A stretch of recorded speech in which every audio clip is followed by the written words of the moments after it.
This meeting is now called to order at 10:01 a.m. For those around the table, please turn on your microphone when speaking.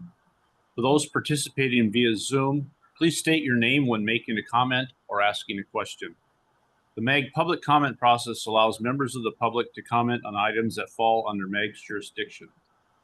If you would like to speak like to comment at today's meeting, please complete the request to speak form.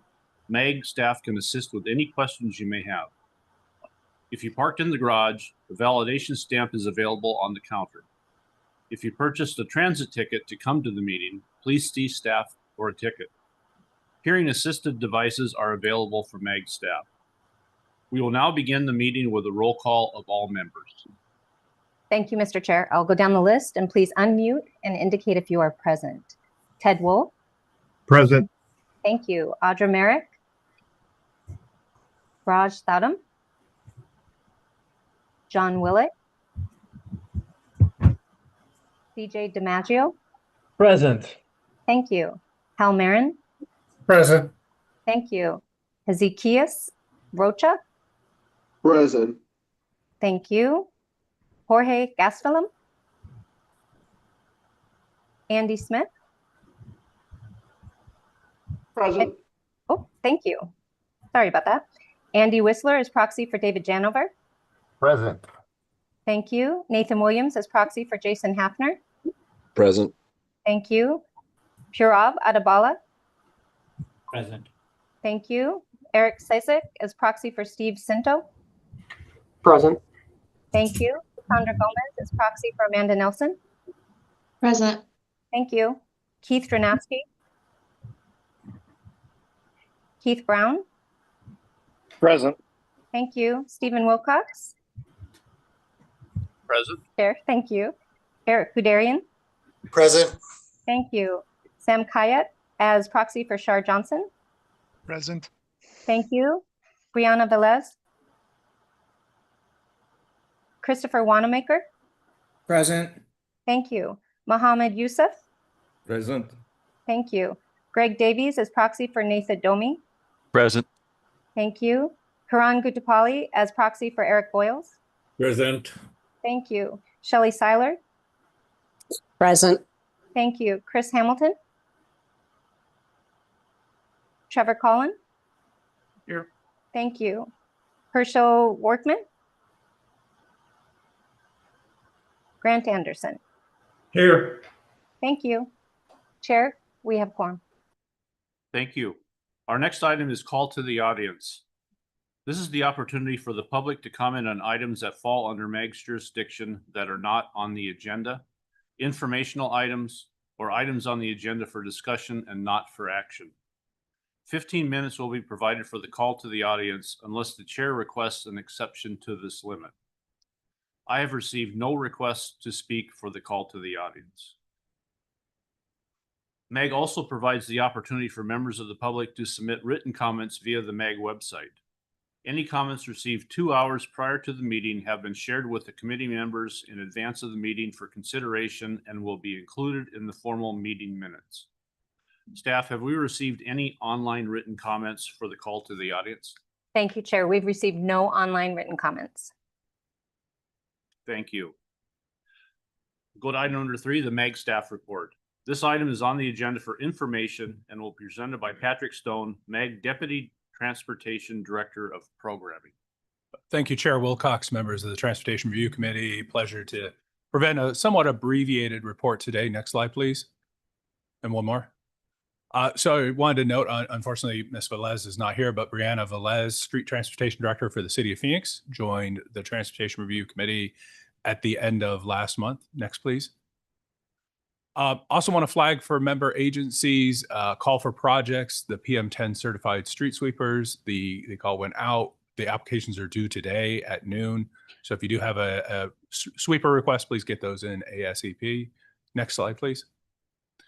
And then wanted to flag, and I'll pick this up on the next slide. We are doing the update to the 2050 Momentum Regional Transportation Plan, and also in the process of finalizing a new 5-year transportation improvement program, or TIP. Next slide, please. So I also like to talk about revenues. These are the HERF collections for the month of August. Next, please. As you can see, year over year, significantly higher, 4% higher year over year, and also for the year to date, 2% above forecast. So HERF is actually looking really good. Next slide, please. Then we move on to RARF. RARF is always delayed 1 month because of how the collections occur. Next, please. A couple things to flag here.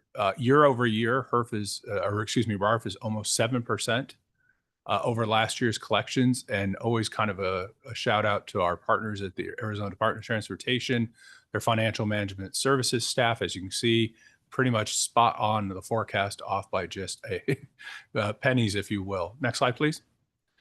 And finally, as I noted earlier, we are doing the update to the Momentum 2050 Regional Transportation Plan. The QR code on the screen allows you to provide comments. Comments will be being collected now through October 10th. And with that, Chair, that completes my presentation. Thank you.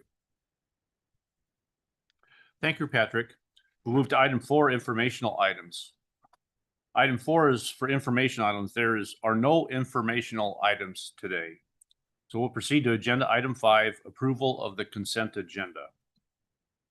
For items 5A and 5B, does any member of the committee have any questions or request a presentation on any of the items? Hearing none, prior to approval of the consent agenda, there is an opportunity for members of the public to comment. I have received no requests for this item.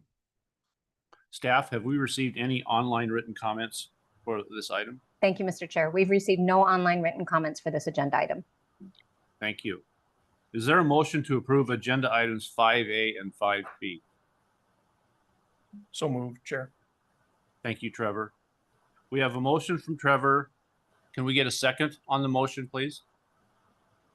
Second, Mohammed Yusuf, Queen Creek. Thank you, Mohammed. We will have those participating in the meeting online take part in a voice vote by turning on their cameras and unmuting their audio.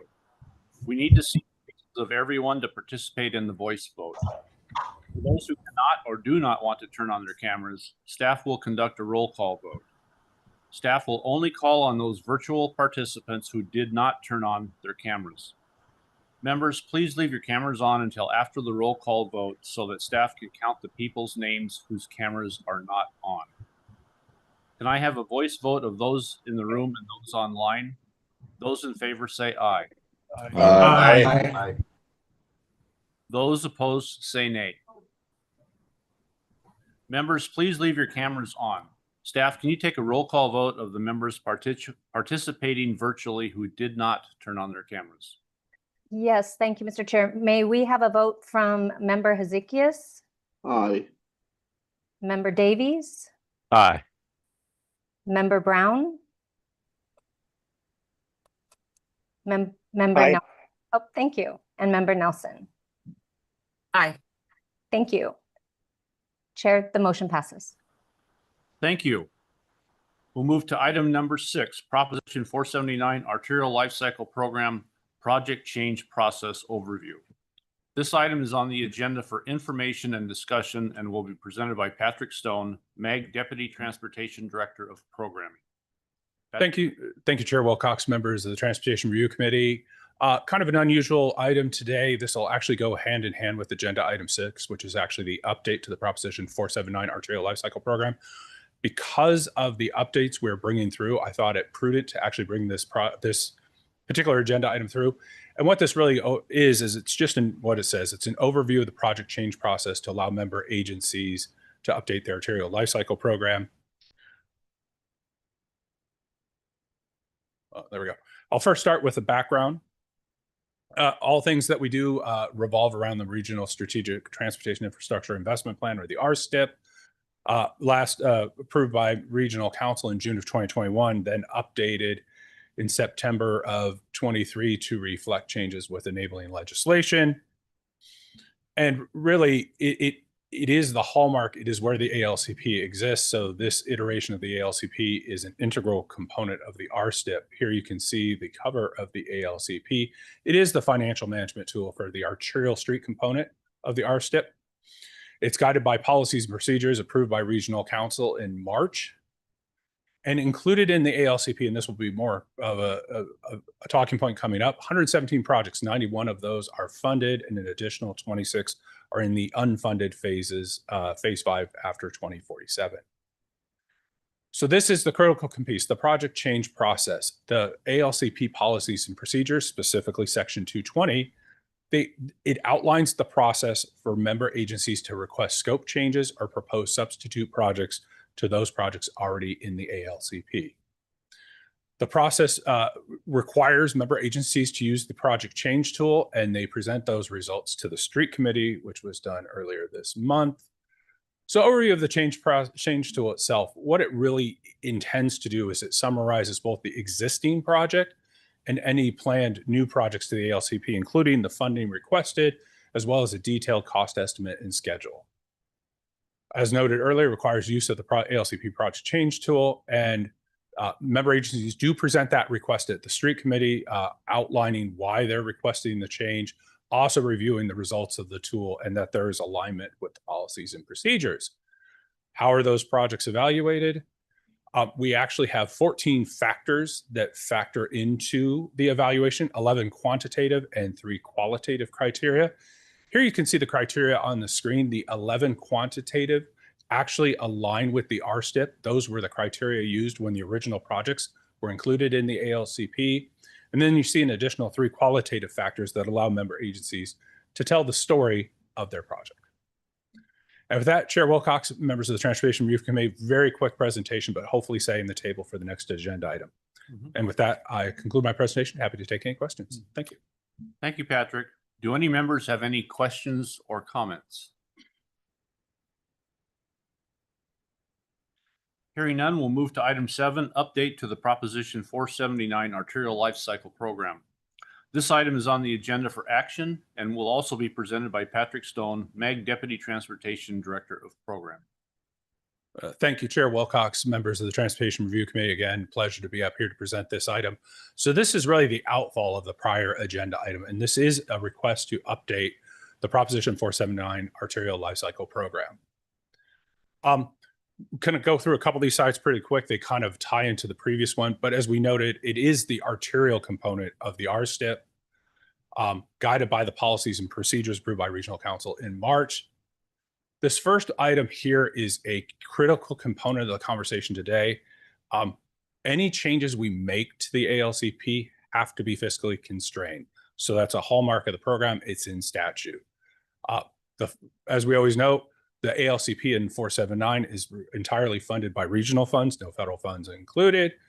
As always, it's a reimbursement-based program. Member agencies incur costs and then seek reimbursement.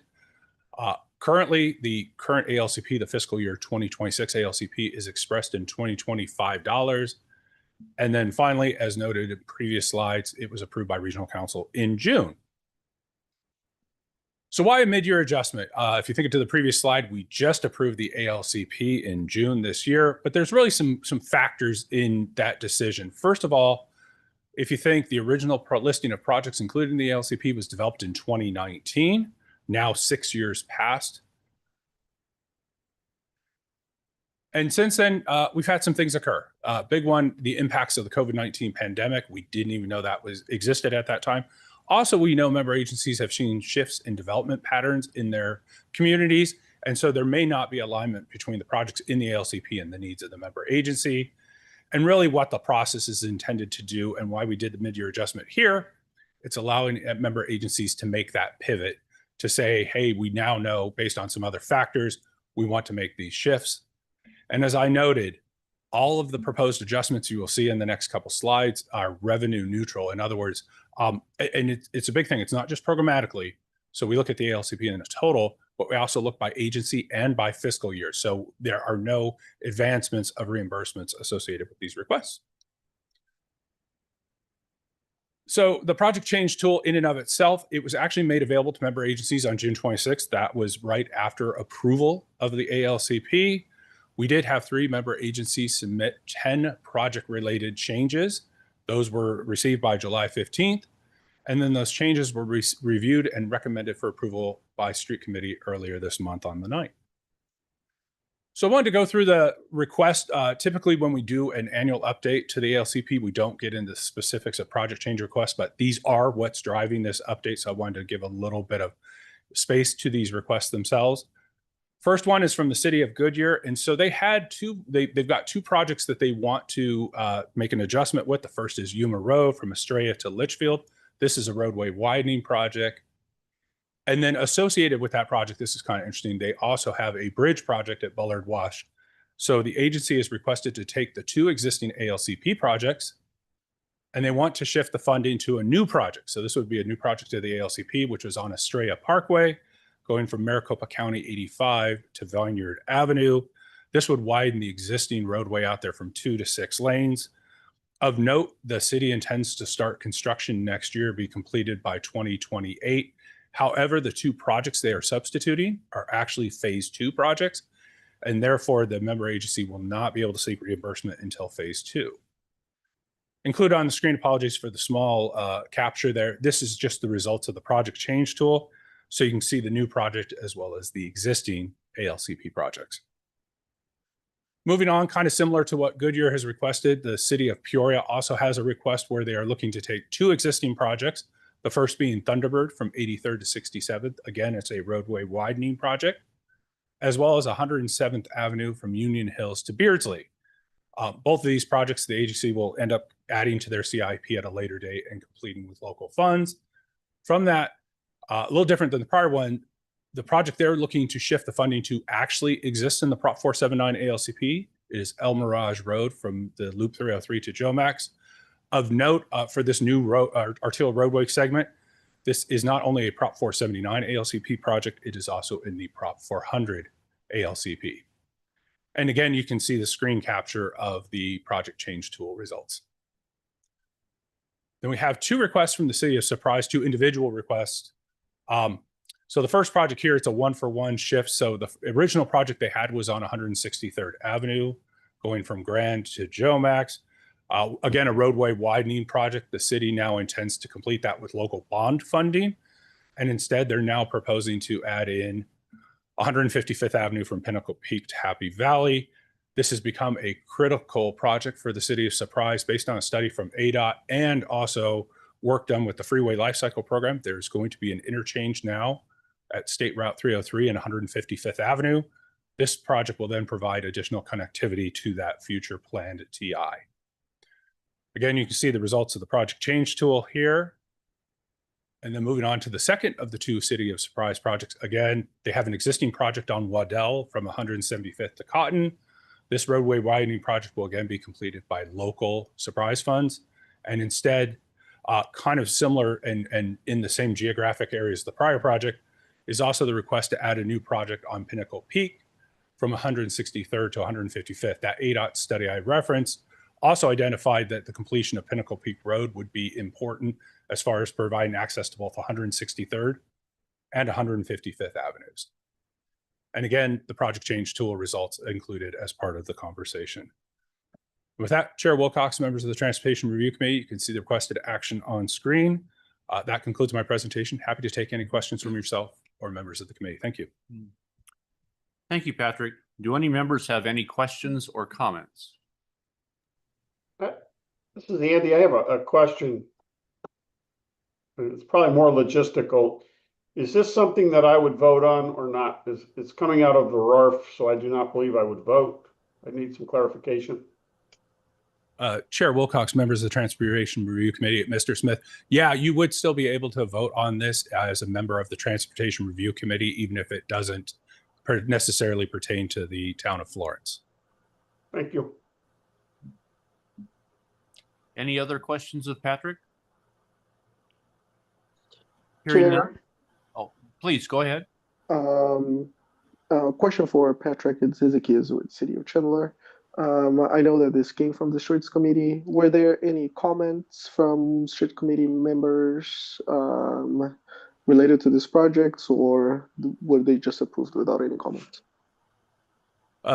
Thank you, Chair Wilcox, members of the Transportation Review Committee. Hezekias, no, yeah, there was some conversation, but there was really no questions per se about these items. I think all three of the member agencies, as they presented those requests, had very good, there's a slide deck, you can see it online. I thought they told a very good story about the changes that have occurred in their communities and why they've shifted.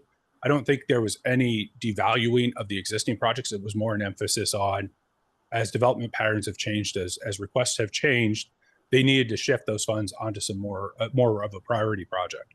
But great question. Thank you, sir. Thank you so much, Patrick. Thank you, Chair. Any additional questions of Patrick? Hearing none, prior to voting, there is an opportunity for members of the public to comment. I have received no requests for this agenda item. Staff, have we received any online written comments for this agenda item? Thank you, Mr. Chair. We've received no online written comments for this agenda item. Thank you. Is there a motion to recommend approval of the project changes to the Proposition 479 Arterial Life Cycle Program contingent on a finding of air quality conformity? Can I have a motion, please? City of Litchfield Park, I motion. Thank you. May I have a second? This is Kiran Guntupalli with the City of Surprise. I second. Very good. Thank you. We will have those participating in the meeting online take part in the voice vote by turning on their cameras and unmuting their audio. Members, please leave your cameras on until after the roll call vote. Can I have a voice vote of those in the room and those online? Those in favor say aye. Aye. Aye. Those opposed say nay. Members, please leave your cameras on. Staff, can you take a roll call vote of the members participating virtually who did not turn on their cameras? Member Davies, how do you vote? Approve. Thank you. Member Hezekias, how do you vote? Aye. Thank you. Chair, the motion passes. Thank you. Moving on to item 8, requests for future agenda items. Are there any requests from the membership for an item on a future agenda? Hearing none, the next agenda item is comments from the committee. Are there any comments or announcements to be made by the membership? Hearing none, the next meeting of the Transportation Review Committee will be on Thursday, October 23rd, 2025 at 10 o'clock a.m. With no further